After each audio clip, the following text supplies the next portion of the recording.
Welcome to the electronic archive of presentations from Performance Incentives, the Growing Impact on American K-12 Education, a national conference hosted at Peabody College of Vanderbilt University in 2008. The conference was sponsored by the National Center on Performance Incentives, a research and development center funded in part by the U.S. Department of Education's Institute of Education Sciences. You are watching a video presentation from Professor Michael Podgursky, a professor of economics at the University of Missouri-Columbia, on current issues in teacher compensation around the nation and why we need to systematically examine strategic, integrated compensation policies in education. In K-12 professional compensation, and I think we need to think beyond just teachers, but professionals in K-12, has many inefficiencies or rigidities that are not present in other sectors of our economy, either in the private sector or other parts of government. And this has three consequences, and I think, by the way, and it's particularly relevant for the discussion on this panel. First, I argue in the paper that when we think about performance pay in K-12, it really should be broader, and in fact, in the way it's being implemented under TIF and other programs, than what we think about performance pay in the private sector. So there's some confusion in vocabulary here. Many of the pay plans under TIF and others have features that we wouldn't call performance pay outside of K-12. And I'll elaborate on this in a moment. A corollary of that is that therefore comparisons with other sectors and the incidence of performance pay in other sectors can be misleading because performance is rewarded in subtle ways that are sometimes not so subtle ways, that are absent or greatly ameliorated in K-12.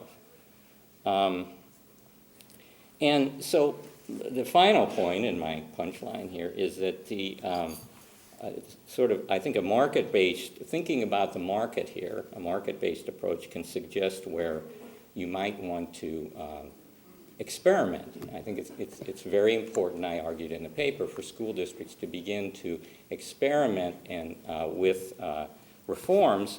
And I think that a guide for that can be sort of thinking about how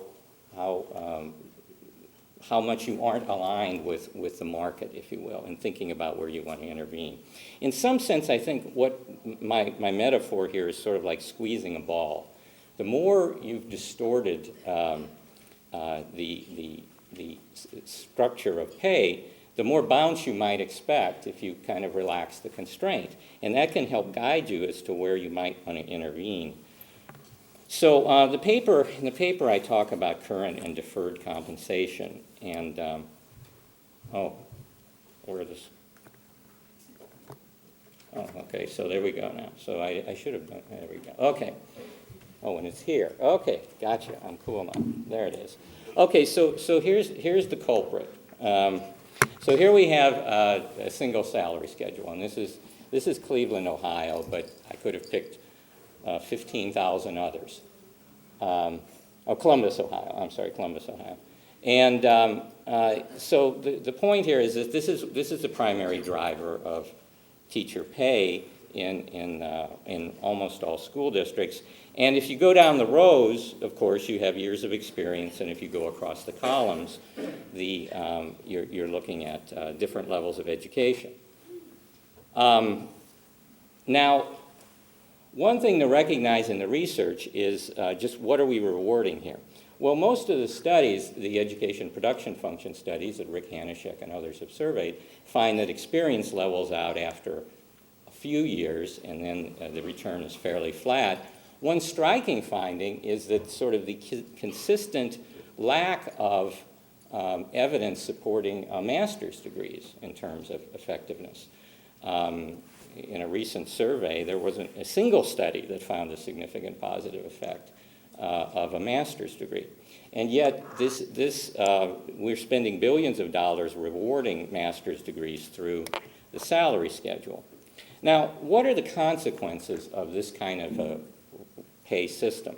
Well, I discussed, that's what I try to get into in the paper here, and it's kind of in my principles of economics class, we talk about a saying among economists that you can't repeal the law of supply and demand. And when economists say that, what they mean is that if you don't let price clear a market, then it's going to clear in some other dimension, okay? And so if these rigid salary schedules then aren't permitting the market to clear in terms of wages, so it has spillover consequences for other aspects of the workforce. One consequence is shortages by teaching field. These are some data from the schools and staffing surveys, and so as because there is no differentiation across field, as you're aware then, you have very different supply and demand conditions for elementary school teachers versus secondary math and science teachers. And this clearly shows up in data on recruitment. So here we have some data from the schools and staffing surveys, and the lower bar is, it says it's how hard is it to recruit, goes from easy to very difficult, and so the blue there is easy. So you can see in elementary ed, most school districts, 75% in the 03-04 schools and staffing, said it was easy to fill a vacancy. You might say, well, yeah, but that's, what about high poverty districts? Well, the fact is, even in high poverty districts, 60% said it was easy to fill vacancies in elementary ed. But when you turn to, this is going to be terrible, when you turn to math and science, things are a lot worse. And a lot of them say that we have a lot of difficulties filling vacancies, or we just can't do it. So one consequence then of the single salary schedule is to create and exacerbate these shortages by field. A second consequence is if you don't let the market clear in terms of wages, if all schools had the same working conditions and you pay all teachers within a district the same pay, then you wouldn't have a problem. But the problem is working conditions vary a lot, typically, within school districts. And as a consequence, then, the market clears in terms of experience and teacher quality, okay? So teachers use their seniority to move around. Very quickly, these are some data. There's some data in the paper, some econometric, some regression results. But I just thought I'd illustrate this with some Missouri data. Here we have the 9 largest school districts in Missouri, and these are just elementary schools. And this is along the horizontal axis, we have the student poverty rate, and the vertical axis is the percent novice teachers. Now, one consistent finding in the literature has been, this is a percent of teachers who are first year. So one consistent finding across virtually all the studies is that if you have a novice teacher, on average, students have lower achievement gains. So this is a percent first year teachers.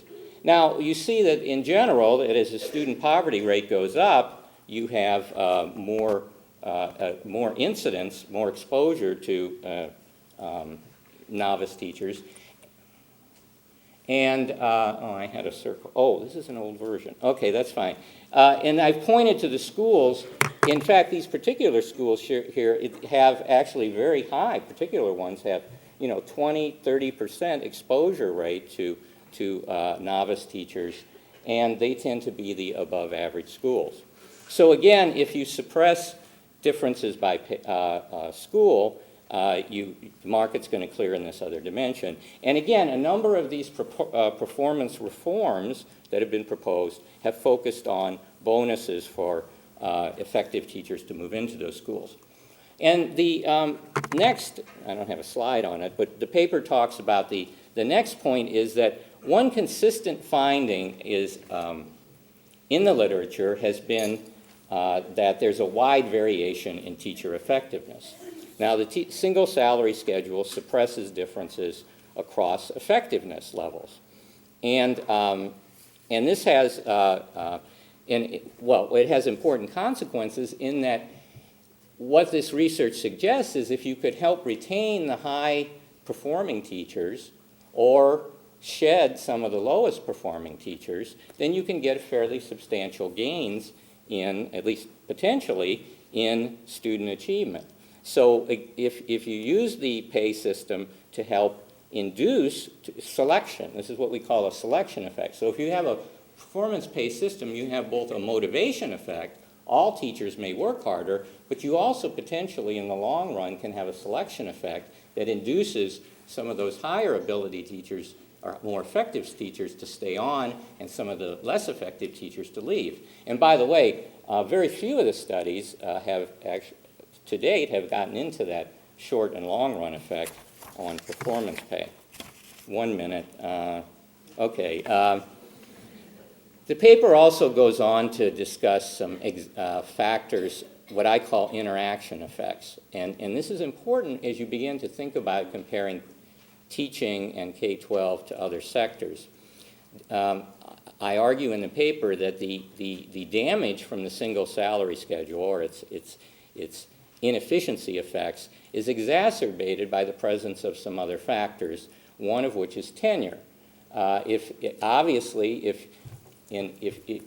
you have annual renewal of contracts, what looks like although it looks like you're rewarding tenure, in fact, if you have employment at will or annual contracts, you can in fact be rewarding performance. And so, for example, in private or charter schools, you see much higher rates of dismissal of teachers, but many of these schools will say they use salary schedules. But of course, a salary schedule means something different in that context than in a context of fairly rigid tenure laws. And finally, I discuss the size of wage-setting units, which poses challenges with implementing performance pay, which we can talk about. And finally, in the paper, I talk a little bit about deferred compensation. And in fact, you could spend a whole conference on deferred compensation. It's a growing problem, a growing issue in K-12 education. And by deferred compensation, I mean the teacher retirement and benefit systems. You could do a whole conference on it, and in fact, we are 1 year from now here, and so stay tuned, and we can talk about that as well. So thank you, and I look forward to the discussion. A working paper and the PowerPoint slides used in this presentation are available on the National Center on Performance Incentive website.